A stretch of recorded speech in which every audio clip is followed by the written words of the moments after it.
Vrá Brasil, tudo bem com vocês? Espero que esteja tudo muito ótimo. Hoje teremos um vídeo de 50 fatos da Tarsila do Amaral, que graças a ela que eu tenho esse meu nome aqui, Tarsila, eu mesma. Exatamente por isso que eu resolvi fazer esse vídeo maravilhoso com a ajuda de referência deste livro aqui, que é um livro da Tarsila do Amaral, que conta um pouco da história da artista, bem resumidamente, porque ela teve uma vida muito vasta. E esse livro aqui eu recebi em parceria com a Global Editora. Ele é organizado pela Ângela Braga Torres. E vamos ao vídeo, porque temos muitas coisas para falar, não é mesmo? Tarsila. Nome Brasil, musa radiante que não queima. Dália sobrevivente no jardim desfolhado, mas constante em serena presença nacional. Fixada com doçura. Tarsila. Carlos Drummond de Andrade. Tarsila do Amaral nasceu no dia 1º de setembro de 1886, na fazenda São Bernardo, em Capivari, no interior do estado de São Paulo. Ela era a neta de um grande fazendeiro, proprietário de grandes terras, que era conhecido como o grande milionário da época. Ele cultivava café, cultivava cana, ele também foi responsável por construir muitos hotéis e teatros. O nome dele era José Stanislau do Amaral. O seu pai foi o José Stanislau do Amaral Filho e ele era um juiz de direito, além de ter dado grande parte das propriedades do pai. Sua mãe foi Lídia Dias do Amaral. Ela era amante de música e tocava piano. Aliás, a família da Tarsila era muito abastada. Eles tiveram uma educação primorosa e tinham uma babá chamada Marie van Warenberg, que alfabetizou a Tarsila e os seus 6 irmãos em 2 idiomas, português e francês. Pelas tradições da época, a Tarsila era aquela criança que aprendeu a bordar, aprendeu a tocar piano e aos 12 anos ela foi para São Paulo para estudar no Colégio Sion. Aos 16 anos, ela e sua irmã Cecília vão para Barcelona para estudar no Colégio Sacré-Cœur. É nesse colégio que ela pinta sua primeira obra inspirada num santinho. Ela pinta o Sagrado Coração de Jesus. Aos 20 anos, em 1906, ela acaba se casando com o seu primeiro marido. É um casamento arranjado, parece que esse marido dela era primo da sua mãe, um farmacêutico chamado André Teixeira Pinto. O casal vai morar na fazenda de São Bernardo, eles ficam casados por um tempo. Desse casamento nasce a primeira e única filha da Tarsila, chamada Dulce.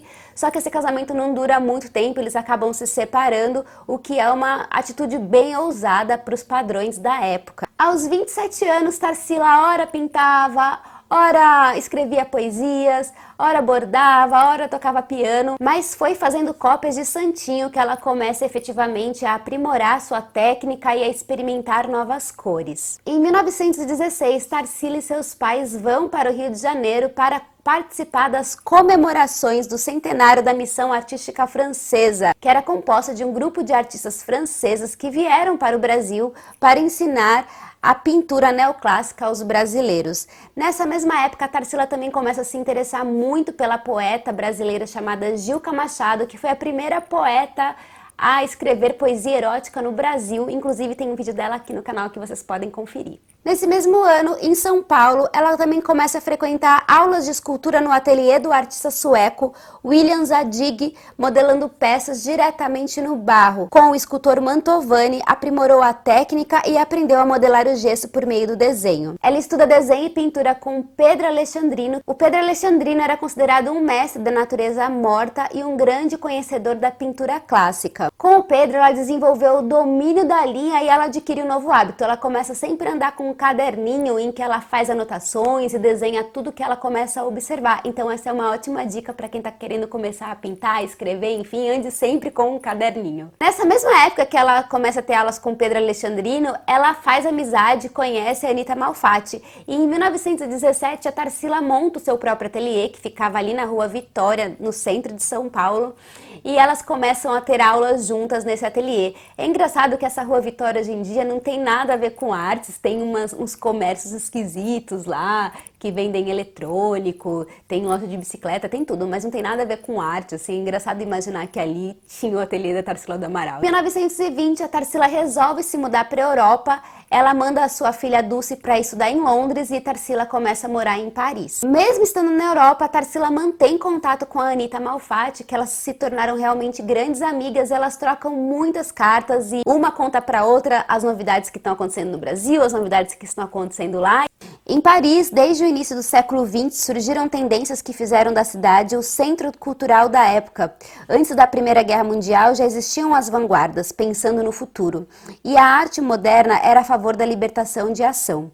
Artistas como Van Gogh, Toulouse-Lautrec, Monet, entre outros, contribuíram para a renovação cultural. Mas o maior vanguardista foi Picasso, que deu início ao cubismo. No ateliê de Émile Renard, suas obras ganham um clima de suavidade e lirismo, como o Chapéu Azul, pintado no momento em que a artista sentia saudades do Brasil e de sua mãe. Em 1922, a Tarsila tem a sua estreia em exposições. A sua obra Portrait foi admitida no Salão Oficial dos Artistas Franceses. Paralelamente a isso, acontecia aqui no Brasil a Semana de Arte Moderna de 22, que eu também vou deixar um vídeo linkadinho aqui, que eu já fiz um vídeo sobre isso, em que os artistas estavam buscando uma identidade, uma renovação da cultura nacional, totalmente inspirada nas vanguardas europeias. A Tarsila retorna ao Brasil 4 meses depois da Semana de Arte Moderna de 22 e ela acaba sendo apresentada aos amigos modernistas que participaram dessa semana pela Anitta Malfatti. O Mário de Andrade, o Oswald de Andrade e o Menotti ficaram encantados com a beleza e com a alegria de Tarsila. O Mário enviou todas as margaridas possíveis e imagináveis que ele conseguiu comprar ali no Largo do Arouche para ela. E o Oswald de Andrade logo se apaixonou. Todos eles ficaram muito amigos e logo na sequência eles formaram o Grupo dos Cinco. Esse Grupo dos Cinco acabavam se encontrando todos na casa de Tarsila do Amaral e de vez em quando eles também se encontravam ali na casa do Mário. Aliás, eles moravam todos ali nessa região do centro de São Paulo, que hoje em dia é bem deteriorado, mas ali era uma região onde moravam pessoas que tinham muito dinheiro, a grande burguesia de São Paulo. O governo do estado de São Paulo promoveu o primeiro Salão da Sociedade Paulista de Belas Artes no Palácio das Indústrias em comemoração ao centenário da independência do Brasil. A Tarsila e a Anitta Malfatti participaram dessa exposição. Em dezembro de 1922, a Tarsila do Amaral volta a Paris e lá ela inova a arte brasileira com a fase dela Pau-Brasil. Ela começa a criar obras com atmosferas inexistentes, dando a elas um clima de tropicalidade. Ela pintava cactos, quintais, galinhas, cachorros. O corpo humano recebe formas simples, porém repletas de expressão. Nessa mesma época, ela pinta o esboço do quadro A Negra, que é precursora do antropofagismo. A Tarsila estuda durante 3 meses na academia de André Loti, que ensinava técnicas cubistas. A sua obra adquire toques poéticos, simplificação de formas e maior suavidade no traço. A cor funde-se com os planos, ganhando nitidez. A influência impressionista diminui e as formas ganham contornos, adotando o cubismo como forma de expressão. Por intermédio do embaixador brasileiro Souza Dantas, alguns artistas brasileiros eles conseguem um intercâmbio com vários artistas franceses. E a partir disso, a Tarsila começou a frequentar um dos ateliês de um dos artistas mais importantes, de um dos representantes do cubismo, que é o Fernand Léger. No início de 1924, ela começa a pintar a Cuca e escreve para sua filha: "Estou fazendo quadros bem brasileiros que têm sido muito apreciados. Agora fiz um que se intitula A Cuca. É um bicho esquisito no mato, com um sapo, um tatu e outro bicho inventado." A Tarsila vai no carnaval para o Rio de Janeiro e essa viagem ela é extremamente importante na forma como a Tarsila começa a pintar nesse momento. Ela pinta o quadro Carnaval de Madureira, que funde cores e formas para transmitir a atmosfera de um clima tropical e de muita alegria. A Torre Eiffel é mostrada no meio de uma favela carioca como forma de integração entre a cultura parisiense e a brasileira. Após essa viagem para o Rio de Janeiro, ela segue viagem para Minas Gerais e ela diz: "Encontrei em Minas as cores que adorava quando criança, sempre gostei das festas populares, mas me ensinaram que eram feias e caipiras." Ela fez muitos esboços de quadros durante essa viagem a Minas e desses esboços surgiu um dos quadros mais famosos de Tarsila chamado Morro da Favela. Em 1924, totalmente inspirado pelas obras de Tarsila do Amaral, o Oswald de Andrade lança o seu Manifesto Pau-Brasil. Em setembro de 1924, Oswald pede Tarsila em casamento e ele escreve uma cartinha para ela. Tarsila, quero casar-me com você, será toda a minha felicidade e a sua. Autoriza-me você a agir nesse sentido? Pensei bem antes de lhe escrever esta carta. Posso considerar-me seu noivo com necessária reserva? Irei buscar a resposta amanhã à tarde. Seu, inteiramente seu, Oswald de Andrade.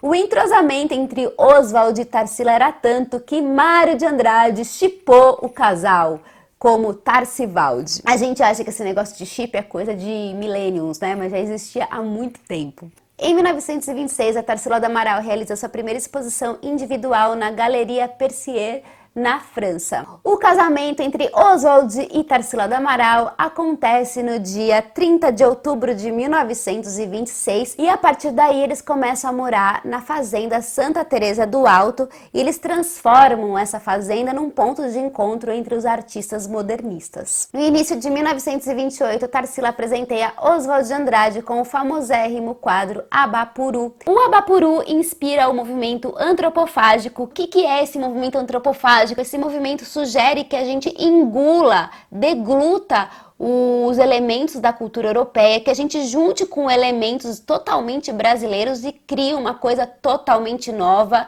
bastante brasileira. Depois de anos de relacionamento com a Tarsila do Amaral, o Oswald acaba tendo uma amante, que é a Pagu, a Patrícia Galvão. Ela acaba anunciando que está grávida para o Oswald. Ele quer se separar da Tarsila para ficar com Pagu, só que Pagu tem um pai extremamente conservador e não permitiria que ele se separasse de Tarsila para casar com ela, enfim. E aí Oswald inventa uma baita trama, minha gente. Ele pega, inventa, simula um casamento entre Pagu e um outro rapaz. Eles vão pro casamento da Pagu e desse outro cara. Inclusive, ele e Tarsila do Amaral são padrinhos desse casamento. Eles simulam toda essa trama toda desse casamento. Aí, no final da cerimônia, a Pagu vai para Santos, pro Porto de Santos, junto com esse falso marido. O Oswald foge, vai se encontrar com ela e eles vão acabar indo para Bahia. E nisso a Tarsila não sabia de nada, ela é desavisada, ela é traída, apunhalada pelas costas, enfim, um final super trágico desse relacionamento.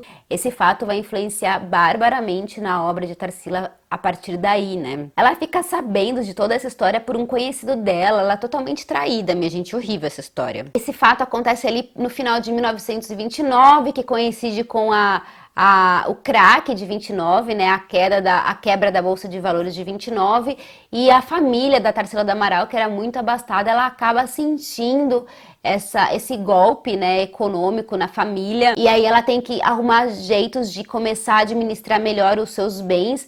Ela consegue um emprego provisório, que dura pouco tempo esse emprego, na verdade, como conservadora da Pinacoteca do Estado de São Paulo. A Tarsila se casa novamente com o seu novo companheiro, que é um médico chamado Osório César. Esse relacionamento dura mais ou menos uns 2 anos. E juntos eles fazem uma viagem para a antiga União Soviética. Essa fase, na verdade, acaba coincidindo muito com a fase mais socialista da obra de Tarsila do Amaral. E em 1932, ela acaba sendo presa no presídio de Paraíso, acusada de atividades suspeitas devido à sua viagem à Rússia e à presença de reuniões em grupos esquerdistas. Em 1973, ela pinta o quadro Operários, que foi um marco na pintura social do Brasil, e após a Revolução de 1932, os artistas não podiam expressar livremente suas ideias. Foi criado em São Paulo o CAM, o Clube dos Artistas Modernos, em que a Tarsila do Amaral acabou fazendo algumas conferências com cartazes trazidos da União Soviética. E foi nesse momento, depois dela ter sido presa, depois dessas conferências e tudo mais, que ela resolve separar a arte da política. E ela se dedicou totalmente, a partir daí, simplesmente à pintura e à sua fazenda. E é nessa hora que eu meio que dei uma broxada com a Tarsila do Amaral, porque assim, ela vem de uma construção, de uma família burguesa, tem todo um passado, aí ela começa a se relacionar com esse médico e começa a pensar a vida politicamente, isso influencia na sua obra, ela acaba sendo presa por conta disso, e logo na sequência ela decide que ela quer separar política e arte, quando não se deve separar. Tirem suas próprias conclusões em relação a isso. Luiz Martins foi o último companheiro de Tarsila do Amaral, ele tinha 27 anos quando a conheceu, ela tinha 47, uma diferença de idades de mais de 20 anos, que em 1933 era considerado uma coisa absurda, escandalosíssima, era considerado uma perversão. Os dois iniciaram um relacionamento que durou mais ou menos 18 anos e em 52 eles se separaram e Luiz se casou com Ana Maria, que era prima e irmã de Tarsila. 17 anos mais jovem que ela, isto é, outra vez ela foi traída por uma pessoa próxima. Esse era o destino de Tarsila do Amaral na vida amorosa. Tudo isso foi muito escondido e só foi revelado muito tempo depois, que inclusive tá tudo nesse livrinho aqui, que é um livro de cartas entre esses dois, entre esses três, né? Que é um livro que chama-se Aí Vai Meu Coração, que tem as cartas que Tarsila trocava com o Luiz e com a Ana, enfim, tem cartas muito bonitas, mas eu ainda não terminei de ler esse livro aqui. De 1936 a 1952, a Tarsila foi colunista do Diário Associados. Lá ela escrevia sobre arte, sobre pintura, sobre os pintores que faziam sucesso na época, sobre filosofia, enfim, ela escrevia sobre um pouco de tudo. Tarsila do Amaral, jornalista. Nos anos de 1940, pintou quadros com aspecto da fase antropofágica e realizou ilustrações para o jornal O Estado de São Paulo, desenhando grandes personalidades para a coleção Os Mestres do Pensamento e para o livro de poesias reunidas de Oswald de Andrade. Na década de 50, a editora Martins presta uma homenagem a Mário de Andrade e convida Tarsila para fazer um painel batizado de Macunaíma. A Tarsila faleceu no dia 17 de janeiro de 1933. É isso, espero que vocês tenham gostado desse vídeo. Deixem aí sugestões de outros vídeos de 50 fatos que vocês queiram que eu faça. Eu também vou deixar uma playlist aqui embaixo com todos os vídeos de 50 fatos que temos no canal. Um beijo, até a próxima e tchau!